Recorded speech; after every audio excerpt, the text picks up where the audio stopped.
met him when I was 18. And I began in the year later, in 1934, I began analysis with him. We went out there to the tower, and out of the bushes suddenly we were standing around kind of, awkwardly as one does, not knowing what was going to happen. And then out of the bushes came a man, and I was deeply impressed by him. I thought naturally he was a Methuselah, because when you are 18 you think a 58-year-old is ready for the cemetery. He told that story, which you can read in the memories, about this girl who was on the moon and had to fight a demon, and the black demon got her.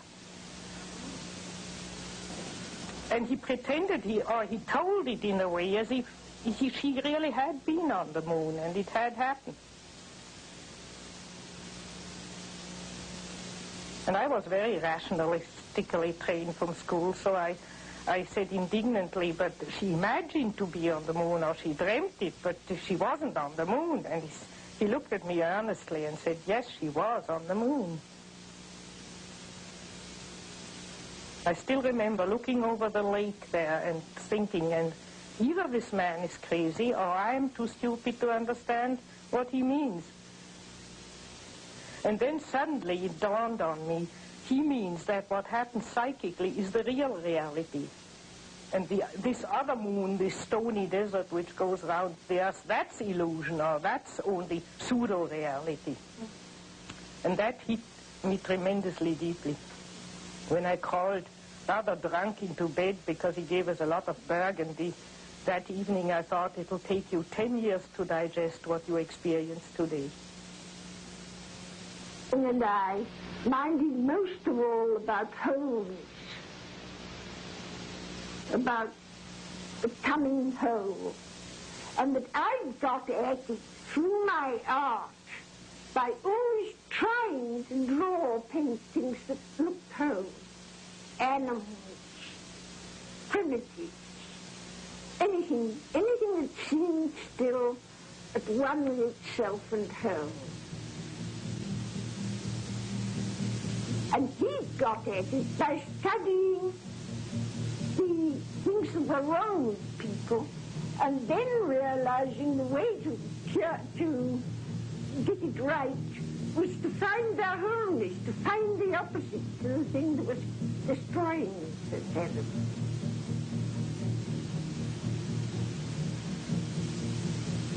And of course I went through tremendous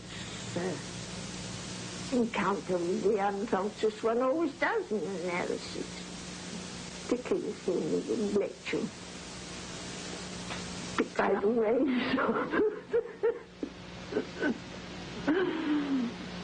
when you met him in the club, or when you met him privately or in the analysis, it was always a man interested in the, I would like to use the word, in the supernatural food. Always. Yeah. And to the depths. And you see, you could come into his room in analysis, and he was just speaking about the dreams you had before, last night, not knowing them, but he was involved. He was so transparent for people. And that was a fascinating thing in the relationship with Jung. Therefore, everybody who knew Jung has a feeling he speaks one's own language. We started talking, and I went home with him afterwards, and to Mrs. Jung's despair, we sat talking until about 3 o'clock in the morning without break. And again, I had this very strange feeling, although it was snowing outside, bitterly cold, that I was sitting round one of the first fires in a camp somewhere in the bush in Africa, talking, as you can only talk in those conditions. And I said to him, why don't you come back to Africa with me? He said, you know, when I came back from Mount Elgon and from Kenya and living amongst the witch doctors of Africa, he said, I found so much witchcraft in Switzerland, I felt that I had to deal with all this witchcraft first before I could before I can travel again. And he used to refer to himself as an old witch doctor. Very often when people asked him, are you a Protestant? Are you a Catholic? He said, don't ask me these questions. He said, I'm only an old African who finds his God in his dreams. And he really meant that. He really meant that. He had this tremendous human, almost animal warmth and immediacy. It was the immediacy of the laugh that got one. Schopenhauer said that humor was the only divine quality of man. And that Basel helped him with a lot. The Baselers have an extraordinary sense of humor. And their carnival is really marvelous. Jung took you there once to the Yes, he did. A lot of us, we went there the night before and got up at 4 o'clock, 3 o'clock in the morning, I think, to see the so-called Morgenstreich. And the procession comes through with lights. It's most impressive.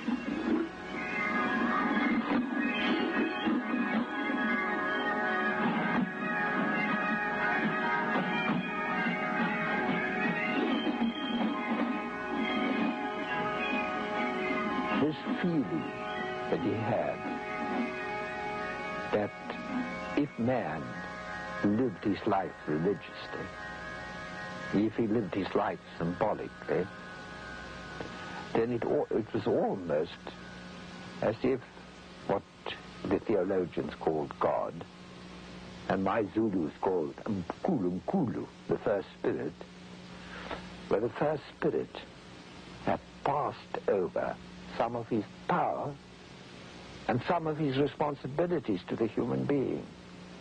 And that the human being had a God-like task to perform in creation. And the extent to which he performed it, he derived his meaning. It's a very important part of Jung's thinking.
Well, I just paid a visit to him in Vienna, and then we talked for 13 hours without interruption. 13 hours without 13 hours without interruption.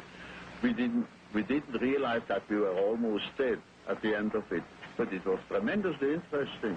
He was the old man and had a great experience, and he was, of course, way ahead of me, and so I settled down to learn something first.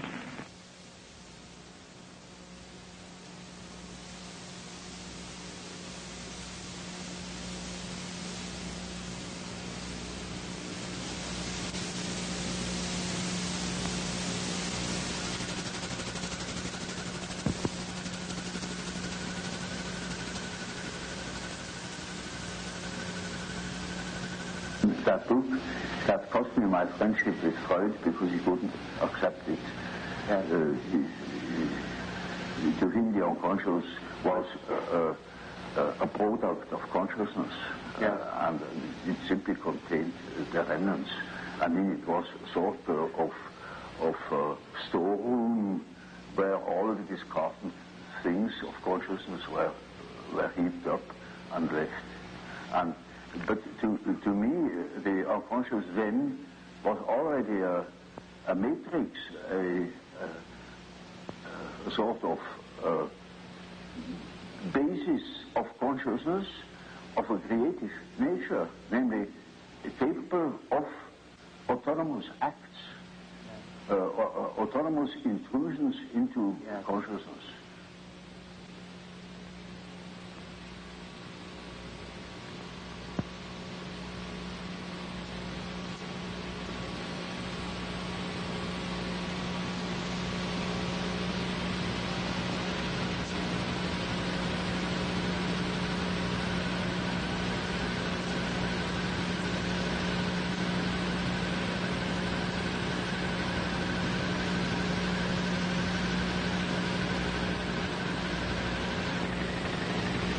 Man's soul is a complicated thing, and it takes sometimes half a lifetime to get somewhere in one's psychological development. You know, it is by no means always a matter of psychotherapy or treatment of neuroses. It is all psychology has also the aspect of a pedagogical method in the widest sense of the word. It is something. It is an education. It is something like antique philosophy, and not what we understand by a technique. It is something that touches upon the whole of man, and which challenges also the whole of man in the patient or whatever the receiving part is, as well as in the doctor. One of the tremendous things which Jung did was to always emphasize the aspect of man's totality. And our totality is not complete unless we take our human failings into it. It doesn't mean that I necessarily have always to live my human failings. I obviously may have to take responsibility for them. But they are not only part of me, but they are part of every human being. That is to say, it is part of man. Consciousness factor, and there is another factor equally important, that is the unconscious, that can interfere with consciousness any time it pleases. And of course I say to myself now, this is very uncomfortable because I think I am the only master in my house, but I must admit that there is another somebody in that house that can play tricks. And I had to deal with the unfortunate victims of that interference every day in my patients. Analysis, proper analysis, particularly Jungian analysis, begins and ends with conscience. That is, that you take responsibility, that you take into consideration all those manifestations which so far have remained in the unconscious. In other words, you are not conscious of. And if you start taking the responsibility for those manifestations, like shadow qualities and whatnot, then this is a very strong test for your conscience, isn't it? So, I mean, you have to only have to think of the beginning of psychoanalysis. I mean, it took an enormous amount of moral courage to face these facts, which so far have not been considered or repressed. I felt that Jung said what I should do. I should write a book where I should get a divorce, what I should do. And he wouldn't. And so I got mad at him. And I said, why is everybody so mean to me? And he said, why are you so mean to everybody? So I stormed out. And you got what I said there. I said to him, why is everybody so mean to me? And he said, why are you so mean to everybody? That was the trigger point. I was gone for years. And I wrote him, oh, I don't know. Every now and then I'd sit down at the typewriter and write him what a son of a bitch I thought he was. How when I first got to Europe, everyone thought he was a charlatan. I thought he was, too. And I didn't, he was the most conceited, vain man. And I really had a great time. And you sent all these letters? Sent the letters. Of course I did. And I thought, I hope he drops dead of a stroke. And I felt very good. I just felt fine. When I can get mad, I can lose 5 pounds just by getting mad. Just the adrenaline goes, and I just think, it's the opposite of poor little me. And if I don't care, then it's all go stuff it up. I don't care what happens. And one morning I woke up, and I began to laugh. I thought, for God's sake, what's been going on here? What a jackass you. And suddenly I realized, surely he really hit it. And so I phoned Miss Schmidt, Fräulein Schmidt, and asked if I could have an appointment. And she laughed and said, oh, yes, she said, Professor Jung told me to save some time for you. He thought you'd be calling shortly. And sometimes he'd be quite unfair to one. And he'd tell me, at the club, for instance, he'd go and something be hurried to people. And then he'd go home saying, now, wasn't that nasty of me? I really spoiled their weekend and saw through on Saturday evening. But when I next came to analysis, he found that particular nastiness was exactly what they wanted, what they needed. I really got more from Jung when he hit me over the head than other times. I don't mean literally. He had very small eyes, and when he looked through those little eyes, or usually over the top of his eyeglasses, you knew that he was looking at something that you couldn't see. And what came out was usually some very simple fact. It wasn't any aura or any great message that came back from the beyond. It was something about your ordinary life or the ordinary situation. And I described a party where I felt the shadow got loose with Jung in the center of it, where they threw a knotted towel from one person to another around a circle. Jung kept this thing going almost beyond endurance.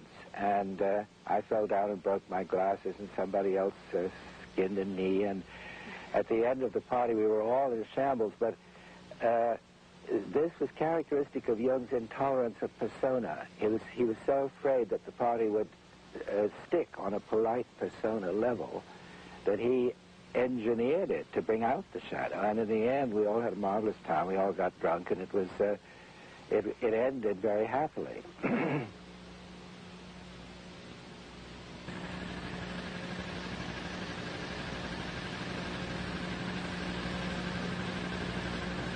He became a human being, and a total one. I mean, he included everything. he could be terrible. He could be terrible. He could be absolutely terrible. In these ways. Yeah. I remember one thing when we sailed on the lake up there, Berlin, you know, in his boat, and there was the wind died down completely, and we were way up from the Turm, you know. I see, yes. Way up, and so there was nothing else but to row. And I was an old sailor, and you know, I knew how to row, indeed, better than hitting, as a matter of fact. So I went and rowed, and he started criticizing me for every single part of a movement I made with those words. And he knew it better, of course. Oh, and he row himself? Joan was in the boat as well, my wife, and so it was absolutely, it was hell. It was real hell. Until I said, good, fine, do it yourself. Yes, but you finally did. And he did it? Yes, he had to. He had to if you gave... He had to. Yes. I wouldn't make one single move. So, and did he ever apologize? No. No? Yeah. Oh, he could be terrible. Oh, he could be really bad. When I wanted that with a very loud voice, and he didn't like when I took it personally, so I took it, and sooner or later there was a big and very beautiful, how do you say, belohnung, recompense, a compensation. He compensated. He knew exactly what he had done. And then one was rewarded. If one could stand it, and if one didn't took it personally. You see, he was so burdened by his ideas and by people outside and his inner figures. So I understood it quite well. He had to have a let out, ventil. Ventilate. And then out. The steam has to go out. Yes. And it sometimes came out on you when you were there. Yes, why not? Yeah. Shadow is the personal shortcomings of things which every human being could be conscious of, which is not archetypal. For instance, such things as greed for money or jealousy, inferiorities which everybody has, but prefers not to know about. If one is jealous or if one is suddenly possessed by wanting money or so on, one could know about it if one is honest with oneself. But the collective shadow has to do with the dark side of the archetype of the self. That means it's the shadow of the God image. In the Christian tradition, it would be the devil. And that has always been personified and felt as something which has not to do directly with the human being. I mean, if somebody is possessed by the devil, he's much worse than just, he's not human, it's demonic. And, but on the other hand, generally that merges. First you have this area of dim, dark side, and behind it lurks the other. I, for instance, seen that when Germany went to the devil in Nazism, people fell into it through their personal shadow. For instance, they didn't want to lose their job because they were clinging to money, personal shadow. But then they joined in with the Nazi movement for that reason and did much worse things than they would have done normally under normal social conditions. So you can say the personal shadow is the bridge to the collective shadow, or the open door to the collective shadow. But the collective shadow comes up in those terrible mass psychoses. It's like if you have a room and there's one door not shut, and there the devil can come in. And if you know your personal shadow, you can shut all the doors.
I think that it's quite an important fact historically that there were very few of us that intentionally became analysts.